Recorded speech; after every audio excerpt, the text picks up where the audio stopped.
que o de Thomas usara em defesa do assassino, disse que ela não deveria ser considerada culpada porque estava reagindo automaticamente a tentações que a Harras pôs na frente dela.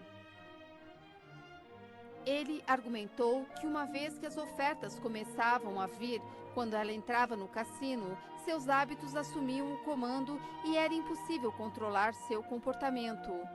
Os juízes, agindo em nome da sociedade, disseram que Beckman estava errada. Abre aspas. Não há nenhum dever legal comum que obrigue um operador de cassino a abster-se de tentar atrair ou contatar jogadores que ele sabe ou deveria saber que são compulsivos. Fecha aspas, escreveu a corte. O Estado tinha abre aspas, programa de exclusão voluntária, fecha aspas, no qual qualquer pessoa podia pedir que seu nome fosse incluído numa lista que exigia que os cassinos a proibissem de jogar. E, abre aspas, a existência do programa de exclusão voluntária sugere que o legislativo pretendia que os jogadores patológicos assumam pessoalmente a responsabilidade por evitar a compulsão pelo jogo e se proteger contra ela, fecha aspas, escreveu o juiz Robert Hooker. Talvez a diferença entre o resultado do caso de Thomas e o de Beckman seja justa. Afinal, é mais fácil se compadecer de um viúvo arrasado que de uma dona de casa que jogou tudo fora. Mas por que é mais fácil? Porque parece que o marido de luto é uma vítima enquanto a jogadora falida recebeu a punição que merecia? Por que alguns hábitos parecem que deveriam ser tão fáceis de controlar, enquanto outros parecem estar fora de alcance? E o mais importante, é correto sequer fazer uma distinção? Abre aspas. Alguns pensadores, fecha aspas, escreveu Aristóteles na Ética a Nicômaco, abre aspas, afirmam que é por natureza que as pessoas se tornam boas, outros que é por hábito e outros que é por instrução, fecha aspas. Para Aristóteles, os hábitos eram soberanos. Os comportamentos que acontecem sem pensar são a evidência da nossa natureza mais verdadeira, ele disse.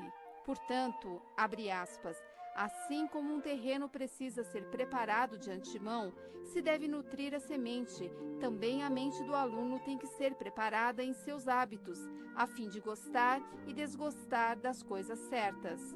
Fecha aspas. Os hábitos não são tão simples quanto parecem. Como tentei demonstrar ao longo deste livro, os hábitos, mesmo depois que estão arraigados em nossas mentes, não são um destino inevitável. Podemos escolhê-los, uma vez que sabemos como fazer isso. Tudo o que sabemos sobre os hábitos através de neurologistas, estudando pacientes de amnésia e experts organizacionais, reestruturando empresas, é que qualquer um deles pode ser alterado se entendermos como funcionam. Centenas de hábitos influenciam nossos dias. Eles orientam o modo como nos vestimos de manhã, como falamos com nossos filhos e adormecemos à noite. Eles afetam o que comemos no almoço, como realizamos negócios e se vamos fazer exercícios ou tomar uma cerveja depois do trabalho. Cada um deles tem uma deixa diferente e oferece uma recompensa única. Alguns são simples e outros são complexos, apoiando-se em gatilhos emocionais e oferecendo prêmios neuroquímicos sutis. Porém, todo hábito, por maior que seja sua complexidade, é maleável. Os alcoólatras mais viciados podem ficar sóbrios. As empresas mais disfuncionais podem se transformar. Um menino que largou o ensino médio pode se tornar um gerente bem-sucedido. No entanto, para modificar um hábito, você precisa decidir mudá-lo. Deve aceitar conscientemente a dura tarefa de identificar as deixas e recompensas que impulsionam as rotinas do hábito e encontrar alternativas. Você precisa saber que possui o controle e ser autoconsciente o bastante para usá-lo. E cada capítulo deste livro é dedicado a ilustrar um aspecto diferente de por que esse controle é real. por isso, embora tanto Andy Beckman quanto Brian Thomas tenham feito variações da mesma alegação de que eles haviam agido por hábito, de que não tinham controle sobre suas ações porque esses comportamentos aconteciam automaticamente, parece justo que eles devam ser tratados de modo diferente. Andy Beckman só deve ser considerada responsável e Brian Thomas libertado, porque Thomas nunca soube que os padrões que o levaram a matar sequer existiam, muito menos que ele podia dominá-los. E uma vez que sabe que um hábito existe, você tem a responsabilidade de mudá-lo. E se ela tivesse sentado com um pouco mais de empenho, talvez conseguisse ter tomado as rédeas de suas compulsões. Outras pessoas já fizeram isso, mesmo diante de tentações maiores. Isso, em alguns aspectos, é o que este livro procura mostrar. Talvez um assassino sonâmbulo possa argumentar de forma plausível que não estava ciente de seu hábito e que, portanto, não é responsável por seu crime. Mas quase todos os padrões que existem na vida da maioria das pessoas, o modo como comemos, dormimos e falamos com nossos filhos, como gastamos sem pensar o nosso tempo, atenção e dinheiro, são hábitos que sabemos que existem. E uma vez que você entende que os hábitos podem mudar, você tem a liberdade e a responsabilidade de transformá-los. Quando você entende que os hábitos podem ser reconstruídos, o poder do hábito torna-se mais fácil de controlar e a única opção que resta é pôr as mãos à obra. Abre aspas, toda a nossa vida, fecha aspas, nos disse William James no prólogo, abre aspas, na medida em que tem forma definida, não passa de uma massa de hábitos, práticos, emocionais e intelectuais, sistematicamente organizados para nossa felicidade ou nosso sofrimento e nos conduzindo irresistivelmente rumo a nosso destino, qualquer que seja ele. Fecha aspas. James, que morreu em 1910, vinha de uma família cheia de realizações. Seu pai era um teólogo rico e prestigiado. Seu irmão, Henry, era um escritor brilhante e bem-sucedido, cujos romances ainda são estudados hoje em dia. William, já com mais de 30 anos, era a pessoa não realizada da família.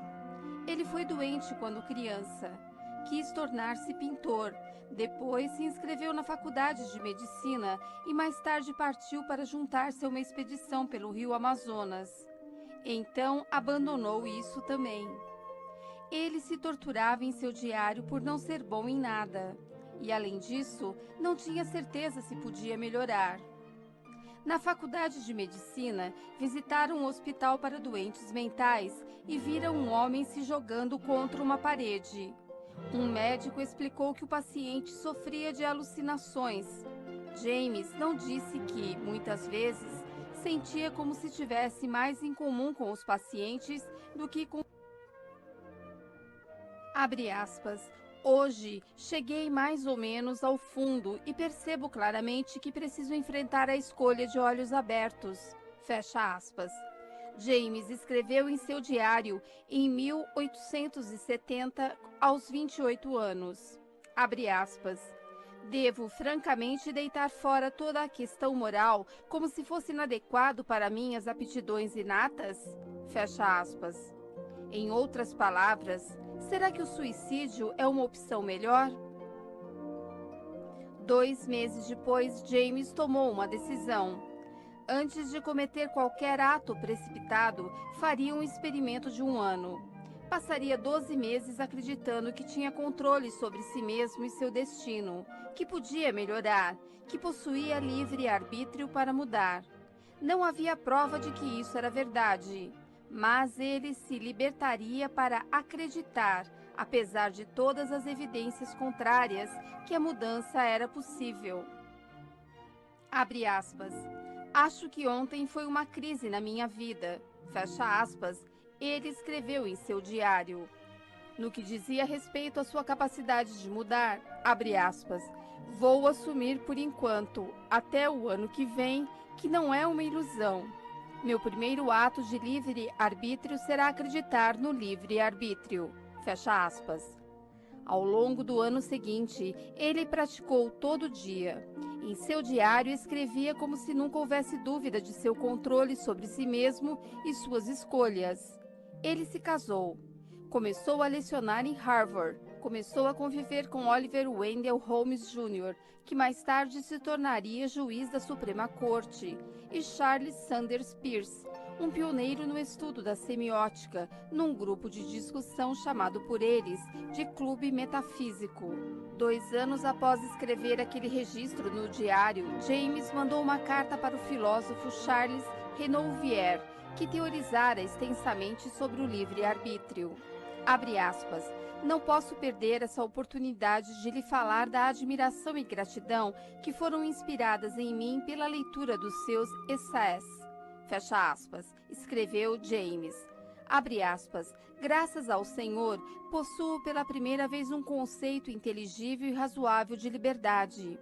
Abre parênteses, reticências, fecha parênteses. Posso dizer que, através dessa filosofia, estou começando a vivenciar um renascimento da vida moral. E posso lhe garantir, Senhor, que isso não é pouca coisa. Fecha aspas. Mais tarde, ele escreveria a famosa afirmação de que a vontade de ter fé é o ingrediente mais importante para criar fé na mudança. E que um dos métodos mais importantes para criar essa crença eram os hábitos. Os hábitos, ele notou, são o que nos permite, abre aspas, fazer uma coisa com dificuldade da primeira vez, mas logo fazê-la de modo cada vez mais fácil e, por fim, com prática suficiente, fazê-la de modo semimecânico ou com praticamente nenhuma consciência. Fecha aspas. Uma vez que escolhem quem querem ser, as pessoas crescem, abre aspas, na maneira como foram exercitadas, assim como uma folha de papel ou um casaco, quando vincado ou dobrado, tende a depois cair sempre nas mesmas dobras idênticas. Fecha aspas. Se você acredita que pode mudar, se faz disso um hábito, a mudança se torna real. Este é o verdadeiro poder do hábito, a revelação de que seus hábitos são o que você escolhe que eles sejam. Uma vez que essa escolha ocorre e torna-se automática, ela não apenas é real, como começa a parecer inevitável. A coisa, como escreveu James, que nos conduz, abre aspas, irresistivelmente rumo ao nosso destino, qualquer que seja ele, fecha aspas. O modo como habitualmente pensamos em nosso ambiente e em nós mesmos cria os mundos onde cada um de nós habita. Abre aspas.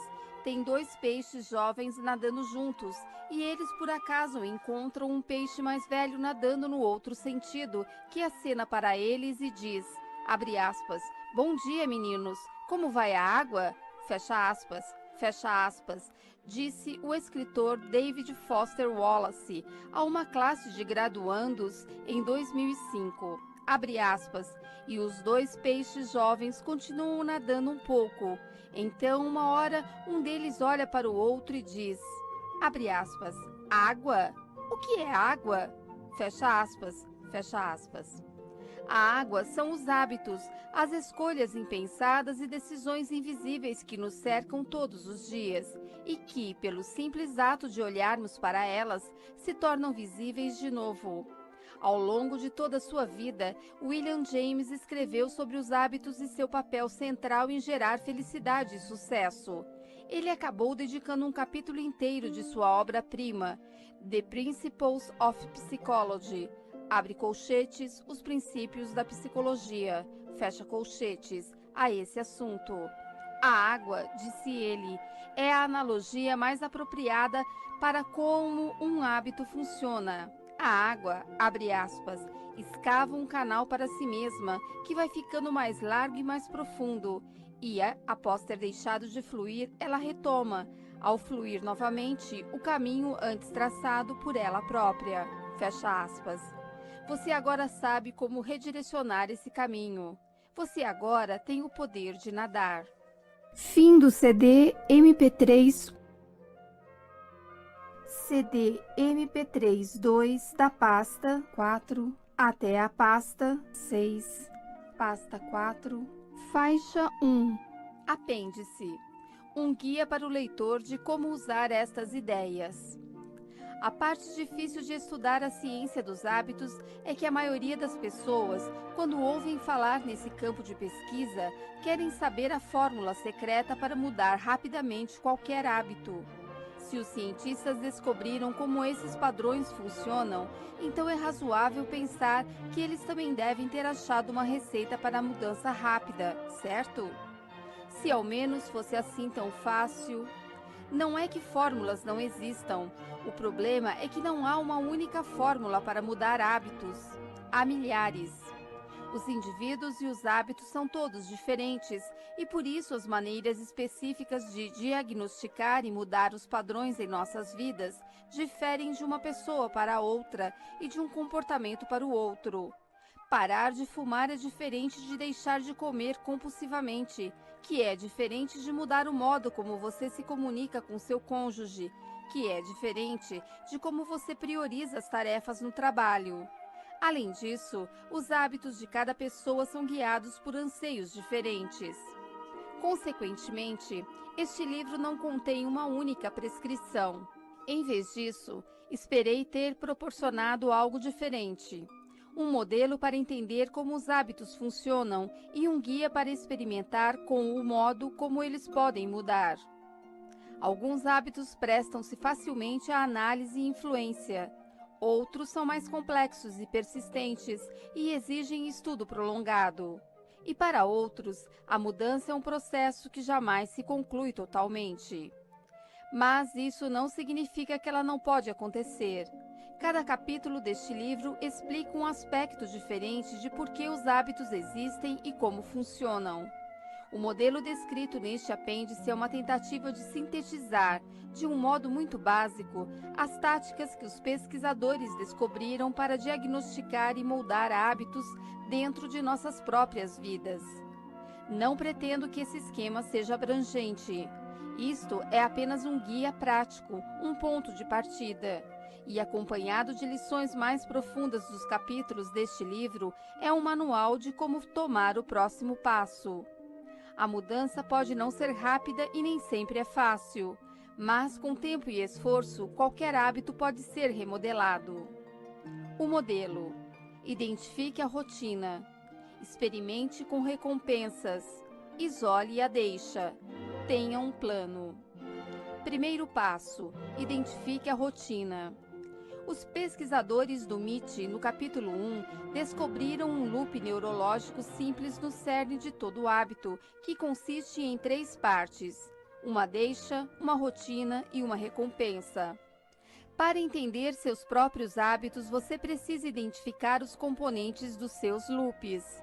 Uma vez que você diagnosticou o loop do hábito de um comportamento específico, pode procurar formas de suplantar velhos atos nocivos com novas rotinas.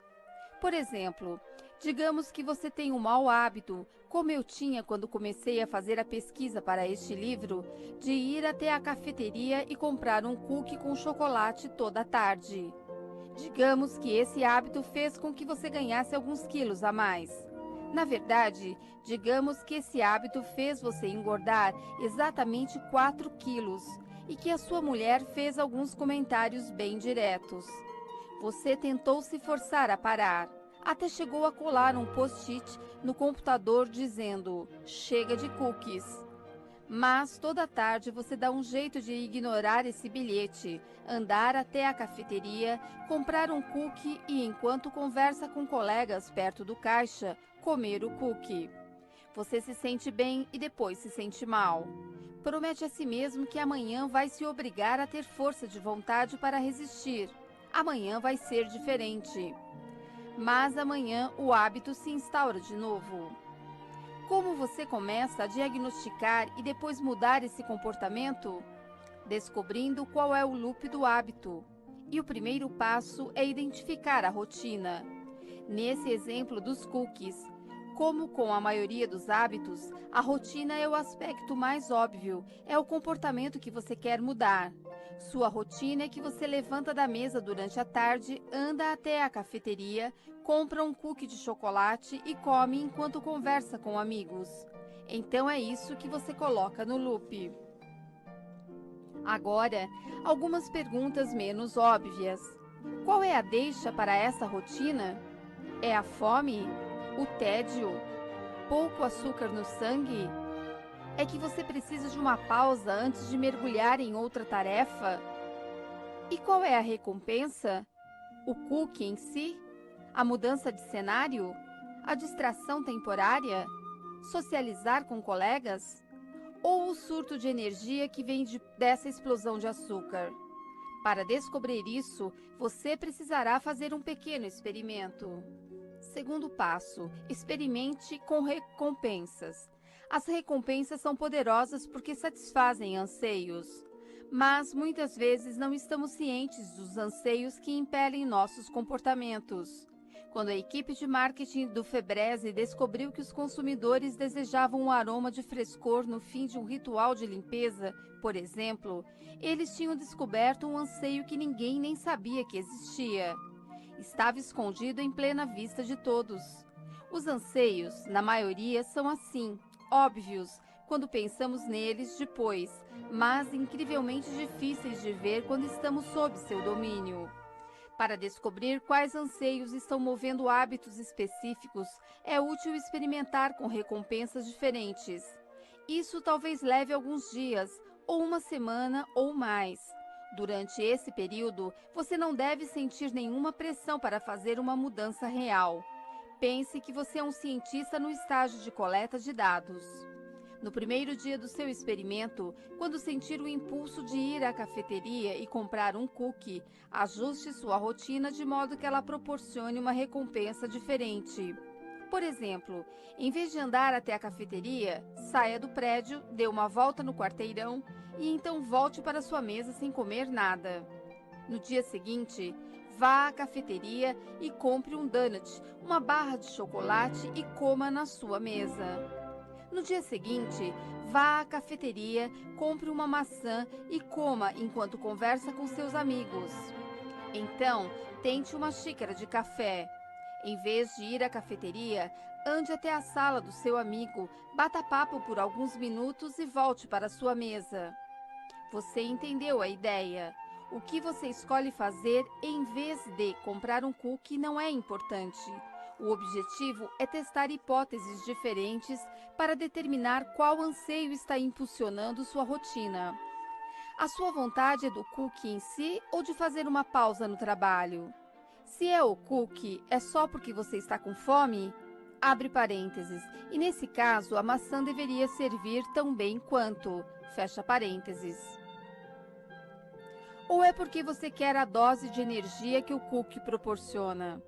Abre parênteses. E então o café deveria bastar. Fecha parênteses. Ou você está indo à cafeteria como desculpa para socializar e o cookie é só uma desculpa conveniente. Abre parênteses. Se for, andar até a mesa de alguém e bater papo por alguns minutos deve satisfazer o impulso. Fecha parênteses. Enquanto testa 4 ou 5 recompensas diferentes, você pode usar um velho truque para procurar padrões. Depois de cada atividade, anote num pedaço de papel as primeiras 3 coisas que vierem à sua mente quando você voltar para sua mesa. Podem ser emoções, pensamentos aleatórios, reflexões sobre como você está se sentindo ou apenas as primeiras 3 palavras que surgirem na sua cabeça. Relaxado, vi flores, sem fome. Então, programe um alarme no seu relógio ou computador para 15 minutos. Quando ele tocar, pergunte a si mesmo: você ainda sente o impulso de comer aquele cookie? Escrever 3 coisas, mesmo se forem palavras sem sentido, é importante por 2 motivos. Primeiro, isso força uma consciência momentânea do que você está pensando ou sentindo. Assim como Mandy, a roedora de unhas do capítulo 3, carregava uma ficha cheia de marquinhas para forçá-la a estar ciente de seus impulsos habituais, escrever 3 palavras obriga você a ter um momento de atenção. Além disso, estudos indicam que anotar umas poucas palavras ajuda você a lembrar depois do que estava pensando naquele momento.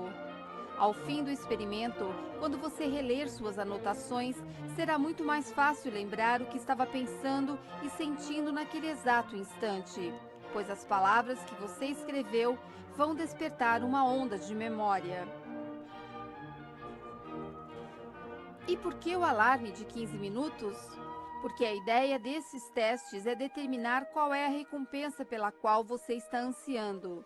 Se 15 minutos depois de comer um donut você ainda sentir um impulso de levantar e ir à cafeteria, então seu hábito não é motivado pelo desejo de açúcar. Se, depois de bater papo na mesa de um colega, você ainda quiser um cookie, então a ansiedade de contato humano não é o que está movendo seu comportamento. Por outro lado, se 15 minutos após conversar com um amigo você achar fácil voltar ao trabalho, então você identificou a recompensa, distração temporária e socialização que seu hábito procurava satisfazer. Experimentando diferentes recompensas, você pode isolar qual é realmente o seu anseio, algo essencial para reestruturar o hábito.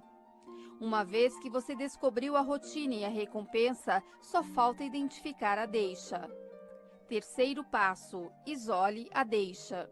Há cerca de uma década, uma psicóloga da University of Western Ontario tentou responder uma pergunta que vinha deixando os cientistas sociais perplexos havia anos. Por que algumas testemunhas oculares de crimes se enganam ao se lembrar do que viram, enquanto outras lembram corretamente dos acontecimentos?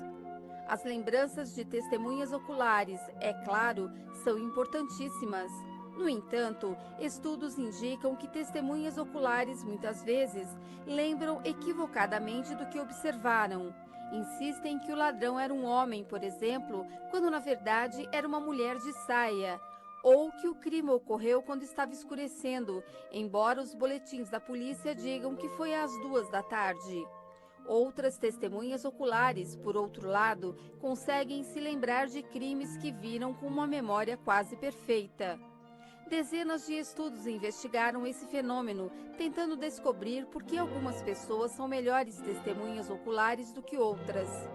Pesquisadores especularam que algumas pessoas simplesmente têm memórias melhores, ou que um crime que ocorre num lugar bem conhecido é mais fácil de lembrar.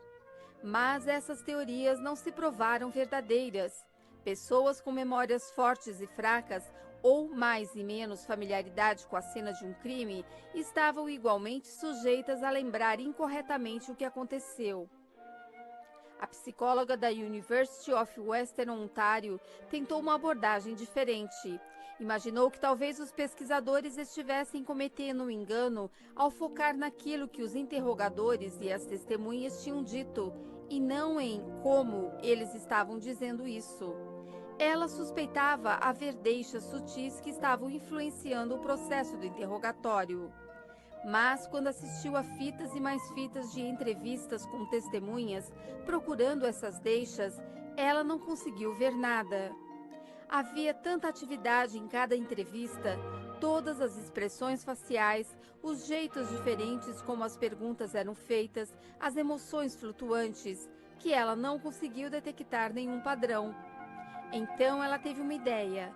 Fez uma lista com os poucos elementos nos quais ia se concentrar. O tom de voz dos interrogadores, as expressões faciais da testemunha e quão perto um do outro a testemunha e o interrogador estavam sentados. Então, ela retirou quaisquer informações que fossem distraí-la desses elementos. Baixou o volume da televisão para que, em vez de ouvir as palavras, só conseguisse detectar o tom de voz do interrogador. Colou uma folha de papel no rosto do interrogador para que só pudesse ver as pôs uma fita métrica na tela para medir a distância entre um e outro. E depois que ela começou a estudar esses elementos específicos, os padrões saltaram aos seus olhos. Ela viu que testemunhas que se lembravam de fatos incorretos geralmente eram interrogadas por policiais com um tom de voz gentil, amistoso. Quando as testemunhas sorriam mais ou sentavam mais perto da pessoa que estava fazendo as perguntas, elas tinham mais chances de se enganar ao lembrar.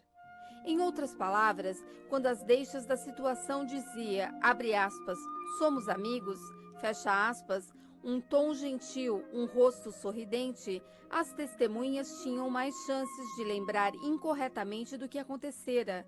Talvez fosse porque, inconscientemente, essas deixas de amizade deflagrassem um hábito de agradar o interrogador.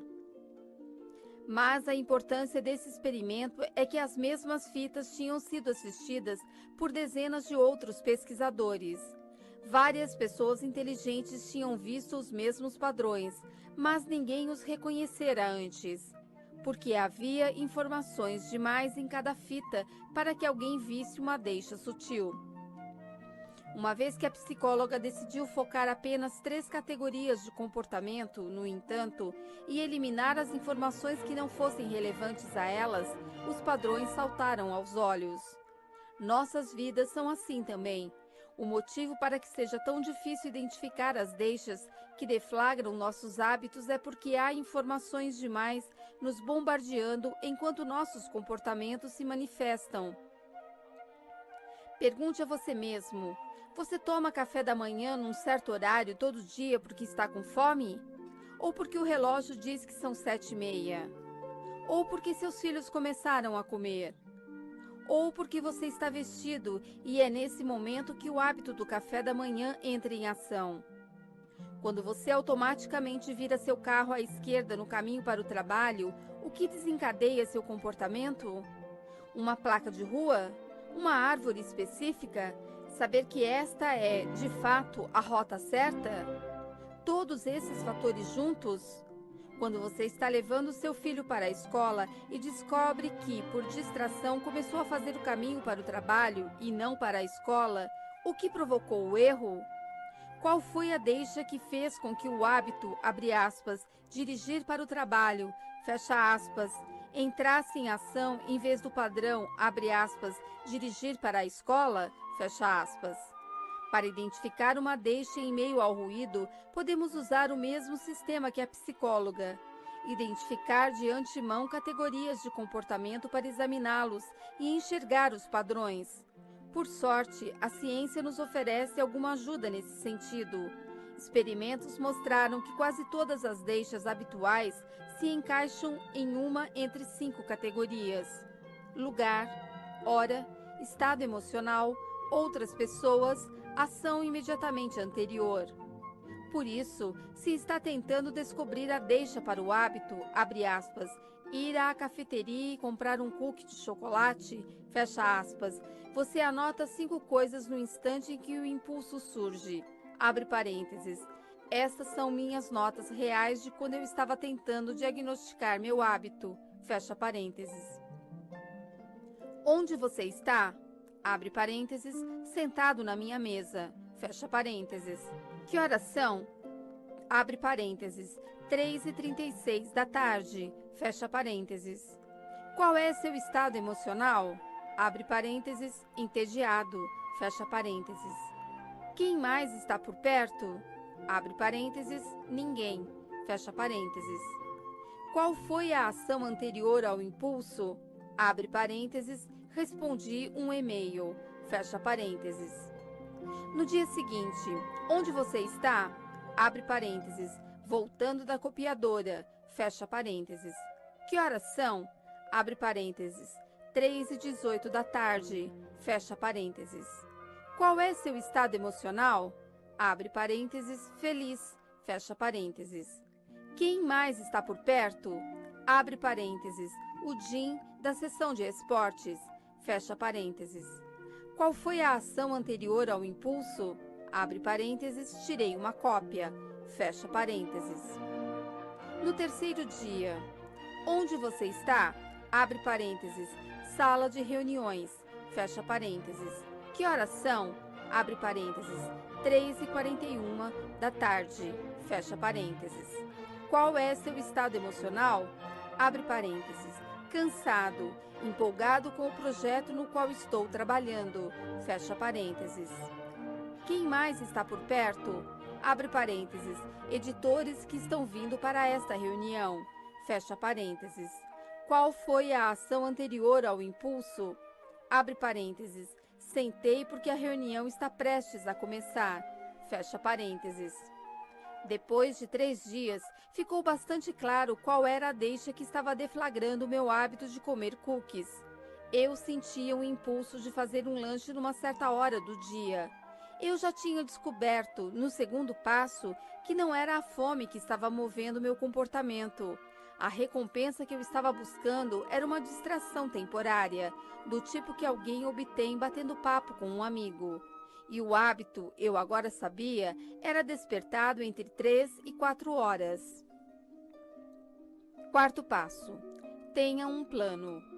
Uma vez que descobriu qual é o loop do seu hábito, você identificou a recompensa que está movendo o seu comportamento, a deixa que o deflagra e a rotina em si. Você pode começar a alterar o comportamento. Pode mudar para uma rotina melhor, planejando-se para a deixa e escolhendo um comportamento que ofereça a recompensa pela qual você está ansiando. É de um plano que você precisa. No prólogo, aprendemos que um hábito é uma escolha que em algum momento tomamos deliberadamente e depois paramos de pensar a respeito, porém continuamos fazendo, às vezes todo dia. Dito de outro modo, um hábito é uma fórmula que nosso cérebro segue automaticamente. Quando eu vejo deixa, vou fazer rotina para obter recompensa. Para reprogramar essa fórmula, precisamos começar a fazer escolhas outra vez. E o jeito mais fácil de fazer isso, de acordo com inúmeros estudos, é ter um plano. Dentro da psicologia, esses planos são conhecidos como, abre aspas, intenções de implementação, fecha aspas. Pensemos, por exemplo, no meu hábito de comer um cookie à tarde. Usando este modelo, descobri que minha deixa era por volta das 3h30. Eu sabia que minha rotina era ir à cafeteria, comprar um cookie e conversar com amigos. E fazendo experimentos, descobri que na verdade não era pelo cookie que eu ansiava, mas sim por um momento de distração e uma oportunidade de socializar. Então eu tracei um plano. Às 3h30, todo dia, vou andar até a mesa de um amigo e conversar por 10 minutos. Para garantir que me lembraria de fazer isso, programei o alarme do meu relógio para as 3h30. O plano não funcionou imediatamente. Havia dias em que eu estava ocupado demais e ignorava o alarme, e então caía do cavalo. Outras vezes parecia ser trabalhoso demais encontrar um amigo disposto a bater papo. Era mais fácil comprar um cookie e por isso eu cedia ao impulso. Porém, nos dias em que seguia meu plano, quando meu alarme tocava, eu me forçava a andar até a mesa de um amigo e conversar por 10 minutos. Eu descobria que terminava o expediente me sentindo melhor. Eu não tinha ido à cafeteria, não tinha comido um cookie e me sentia bem. Por fim, passou a ser automático. Quando o alarme tocava, eu achava um amigo e terminava o dia com uma pequena, porém real sensação de conquista. Após umas poucas semanas, eu quase nem pensava mais na rotina. E quando não achava ninguém para bater papo, ia à cafeteria, comprava um chá e o bebia com amigos. Isso tudo aconteceu há cerca de 6 meses. Já não tenho mais esse relógio. Eu o perdi em algum momento. Mas todo dia, por volta das 3h30, eu distraidamente levanto da mesa, procuro na sala da redação alguém para conversar, passo 10 minutos batendo papo sobre as notícias e então volto para minha mesa. Isso acontece quase sem que eu pense a respeito. Tornou-se um hábito. Obviamente, alguns hábitos podem ser mais difíceis de mudar, mas esse modelo é um ponto de partida. Às vezes a mudança leva um bom tempo, às vezes exige uma série de experimentos e fracassos, Mas, uma vez que você entende como um hábito funciona, que diagnostica a deixa, a rotina e a recompensa, você ganha poder sobre ele. Faixa 3. Agradecimentos. Sem fazer nada para merecer, tive a sorte de trabalhar ao longo de toda a minha vida com pessoas mais talentosas do que eu e de poder roubar sua sabedoria e elegância e fazer passar como se fossem minhas. É por isso que você está lendo este livro e é por isso que tenho tantas pessoas a agradecer. Andy Ward adquiriu o poder do hábito mesmo antes de começar a trabalhar como editor na Random House. Na época, não sabia que ele era um editor gentil, generoso e incrivelmente, assustadoramente talentoso. Eu ouvira alguns amigos dizerem que ele elevara a prosa deles e segurado suas mãos com tanta elegância que eles quase tinham esquecido o toque. Mas imaginei que estivessem exagerando, já que muitos deles estavam bebendo naquela hora. Caro leitor, é tudo verdade. A humildade de Andy, sua paciência e, acima de tudo, o esforço que ele dedica a ser um bom amigo, fazendo todos à sua volta quererem ser pessoas melhores. Este livro é dele tanto quanto meu. E sou grato por ter tido a chance de conhecê-lo, de trabalhar e aprender com ele. Igualmente, tenho uma enorme dívida para com alguma divindade desconhecida por me colocar na Random House sob a sábia orientação de Susan Camille, a liderança de Gina Centrello e os conselhos e esforços de Avid Bashirad, Tom Perry, Sunil Dillon, Sally Marvin, Bárbara Fillon, Maria Braikel, Érica Greber e a sempre paciente Kaela Mears. Um golpe de sorte semelhante me permitiu trabalhar com Scott Moyers, Andrew Willey e James Pullen, da Willey Agency. A assessoria e a amizade de Scott, como muitos escritores sabem, é tão inestimável quanto generosa. Scott mudou-se de volta para o mundo editorial e leitores de toda parte deveriam se considerar sortudos. Andrew Willey é sempre obstinado e astuto em fazer do mundo um lugar mais seguro, abre parênteses, e mais confortável, fecha parênteses, para seus escritores, e sou imensamente grato. E James Pullen me ajudou a entender como escrever em línguas que eu nem sabia que existiam. Além disso, tenho uma dívida enorme para com o New York Times. Meu muito obrigado para Larry Ingrassia, o editor de negócios do Times, cuja amizade, conselhos e compreensão permitiram que eu escrevesse este livro e exercesse o jornalismo entre tantos outros repórteres talentosos, numa atmosfera onde nosso trabalho e a missão do Times é constantemente elevado pelo seu exemplo. Vic Ingrassia também foi um excelente apoio. Como qualquer escritor que conheceu Adam Bryant sabe, ele é um ótimo advogado e amigo, com mãos abençoadas. E é um privilégio trabalhar para Bill Keller, Jill Abramson, Dean Beckett e Glenn Cramon, e seguir seus exemplos de como os jornalistas deveriam se portar no mundo. Mais alguns obrigados. Sou grato a meus colegas do Times, Jill Murphy, Winnie O'Kelly, Jenny Anderson, Rick Berk, Andrew Ross Sorkin, David Leonard, Walt Bogdanich, David Gillen, Eduardo Porter, Jodie Cantor, Vera Titunik, Amy O'Leary, Peter Lettman, David Siegel, Christine Haugney, Jenny Schussler, Joy Nocera e Jim Schachter, abre parênteses, ambos leram capítulos para mim, fecha parênteses, Jeff Kane, Michael Bárbaro e outros que foram tão generosos com sua amizade e suas ideias. Do mesmo modo, sou grato a Alex Bloomberg, Adam Davidson, Paula Schussman, Nive Nord, Alex Berenson, Nazanin Rafsanjani, Brendan Coyner, Nicholas Thompson, Kate Selle, Sarah Ellison, Kevin Blair, Amanda Schaefer, Dennis Potami, James Wynn, Noah Koch, Greg Nelson, Kathleen Pike, Jonathan Klein, Amanda Klein, Donan Steele, Stacey Steele, Wesley Morris, Adir Waldman, Rick Frankel, Jennifer Coulson, Aaron Bendixson, Richard Rampel, Mike Bohr, David Lewick, Beth Watermatch, Ellen Martin, Russ Ullman, Erin Brown, Jeff Norton, Raji Dedata, Rubens Sigala, Dan Costello, Peter Blake, Peter Goodman, Alex Spiegel, Susan Dominus, Jenny Rosenstrass, Jason Woodard, Taylor Nogueira e Matthew Bird, todos que ofereceram apoio e orientação. A capa do livro e os maravilhosos gráficos internos vêm da mente do incrivelmente talentoso Anton Joklovets. Também tenho uma dívida para com as muitas pessoas que foram generosas com seu tempo ao oferecer relatos para este livro.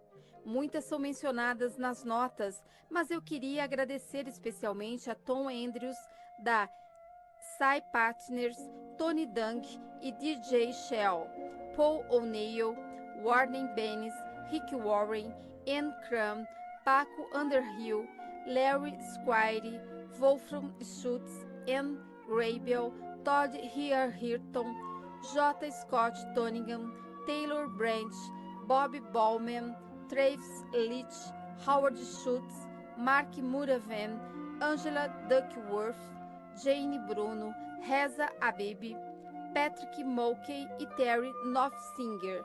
Recebi uma imensa ajuda de pesquisadores e verificadores de fatos, incluindo Dex Proctor, Josh Friedman, Cole Lawson, Alexander Provan e Nila Saldanha.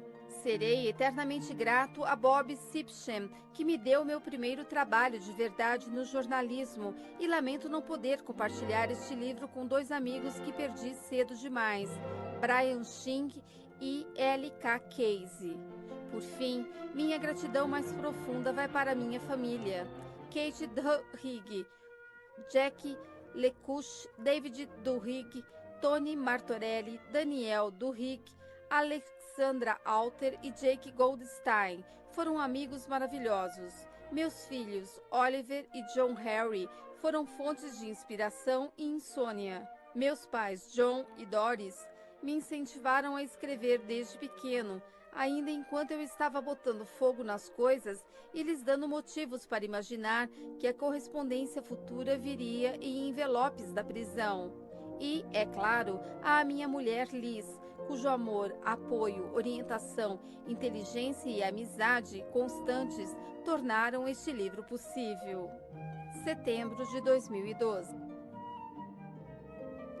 Tratar tiques verbais e físicos, RG Num, K.S. Newton e P. Faulcher, abre aspas, 2.5 years follow-up of Wage and Body Mass Index Value in the Wage Control for Life Program. A Descriptive Analysis, fecha aspas, Addictive Behaviors, 17, número 6, abre parênteses, 1992, fecha parênteses, 579 a 85. D. J. Horne, A. E. White e G. A. Varigos. Abre aspas. A Preliminary Study of Psychological Therapy in the Management of Atopic Eczema. Fecha aspas. British Journal of Medical Psychology, 62, número 3. Abre parênteses, 1989, fecha parênteses, 241 a 48. T. Deckerbach et al. Abre aspas. Habit Reversal versus Supportive Psychotherapy in Tourette's Disorder. A Randomized Controlled Trial and Predictors of Treatment Response. Fecha aspas. Behavior Research and Therapy. 44, número 8, abre parênteses, 2006, fecha parênteses, 1079 a 90. Douglas W. Woods e Raymond G. Miltenberger, abre aspas, Habit Reversal, a Review of Application and Variations, fecha aspas, Journal of Behavior Therapy and Experimental Psychiatry. 26, número 2, abre parênteses, 1995, fecha parênteses, 123 a 31. D.W. Woods, C.T. Wetterneck e C.A. Flesner.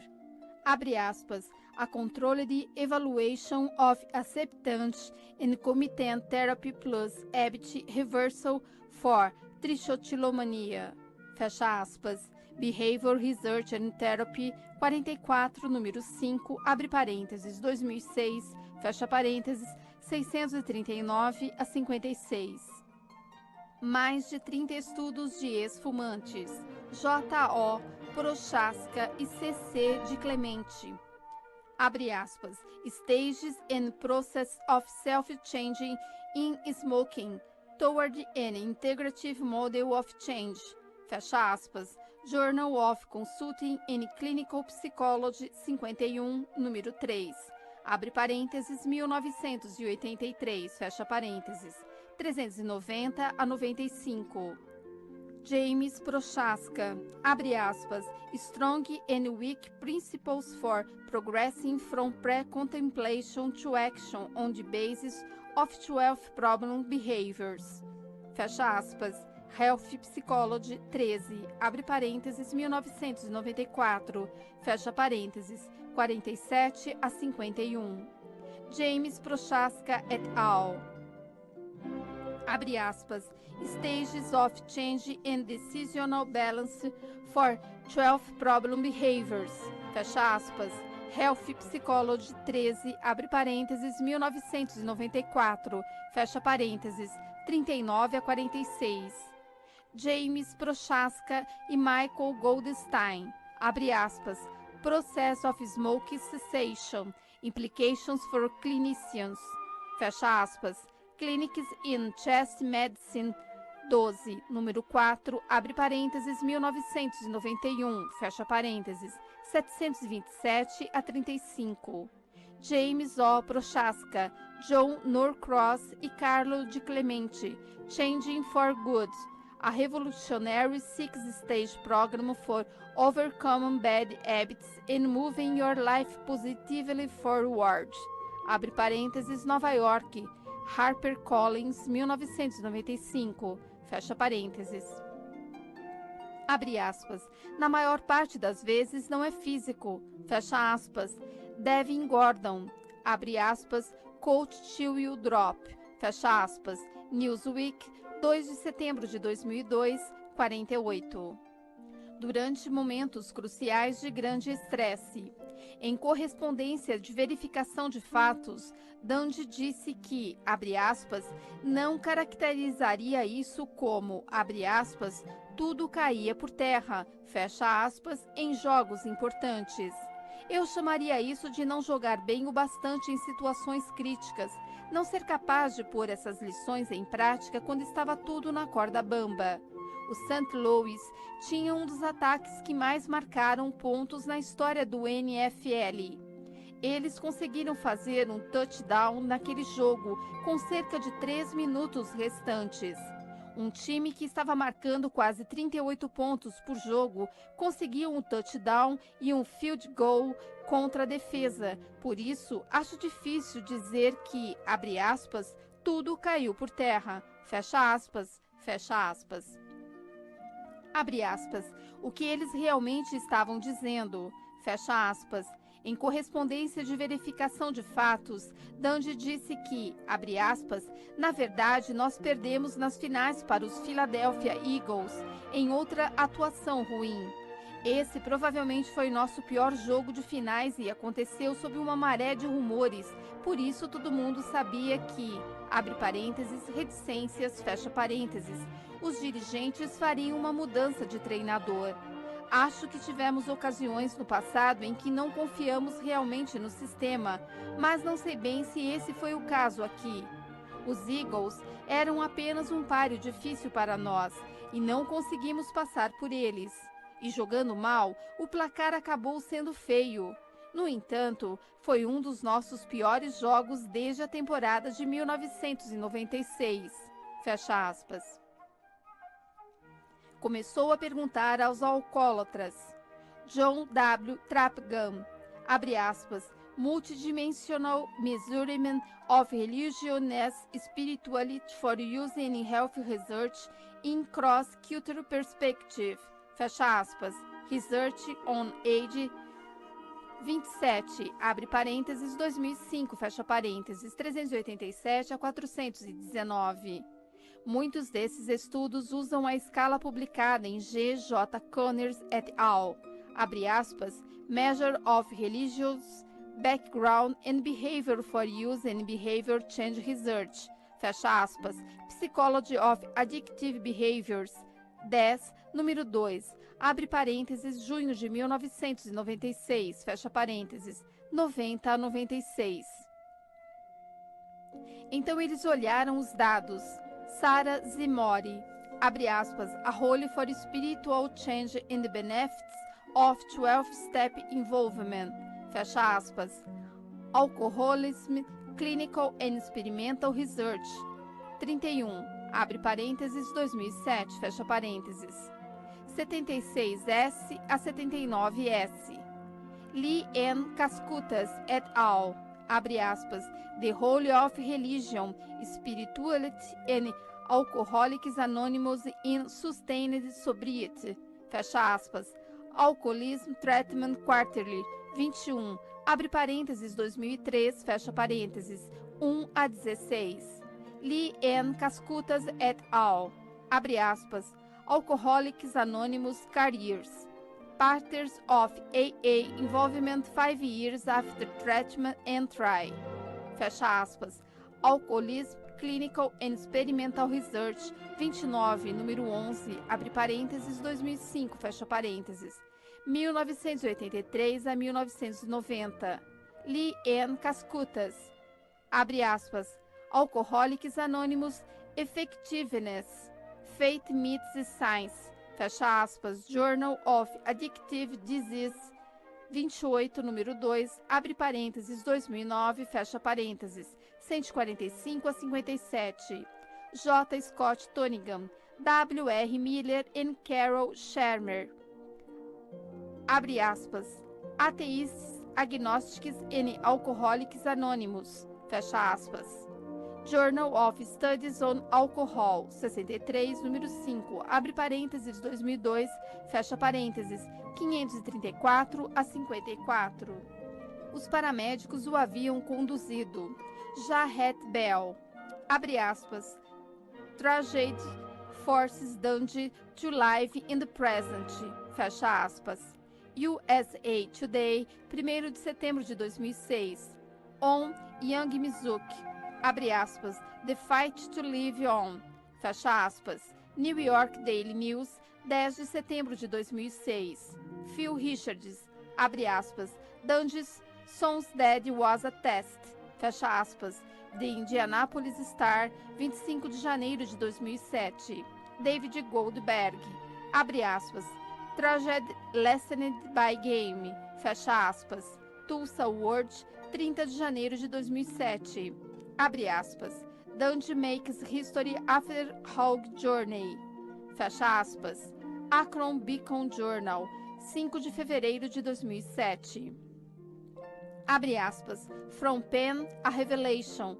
fecha aspas, The New York Times, julho de 2007, abre aspas, Son of Colts Coach Tony Dungy Apparently Committed Suicide, fecha aspas, Associated Press, 22 de dezembro de 2005, Larry Stone, abre aspas, Colts Take Field with Heavy Hurts, fecha aspas, The Seattle Times, 25 de dezembro de 2005, Clifton Brown, abre aspas, Dungy's son is found dead, suicide suspected, fecha aspas, The New York Times, 23 de dezembro de 2005, Peter King, abre aspas, A Father's Wish, fecha aspas, Sports Illustrated de fevereiro de 2007.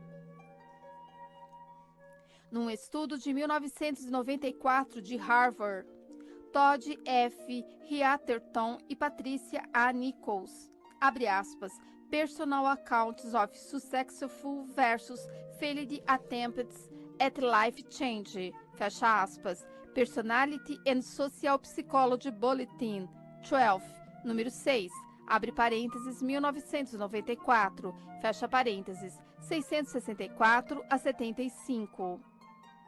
O time de Dundee novamente. Sou grato a Michael Smith, abre aspas, Simple, Shame Nets Big Guns for Trio of Defense, fecha aspas, ESPN.com, 26 de dezembro de 2005. É nossa vez. Michael Silver, abre aspas, This time it's Manning's moment, fecha aspas, Sports Illustrated de fevereiro de 2007. Capítulo 4. Eles estavam lá para conhecer. Quanto aos detalhes sobre a vida de O'Neill e a Alcoa, sou grato a Paul O'Neill por ceder generosamente seu tempo, assim como a diversos executivos da Alcoa. Também me apoiei em Pamela Varley, abre aspas, Vision and Strategy, Paul H. O'Neill at OMB and Alcoa, fecha aspas, Kennedy School of Government, 1992. Peter Zimmerman, abre aspas, Vision and Strategy, Paul H. O'Neill at OMB and Alcoa Sequel, fecha aspas, Kennedy School of Government, 1994. Kim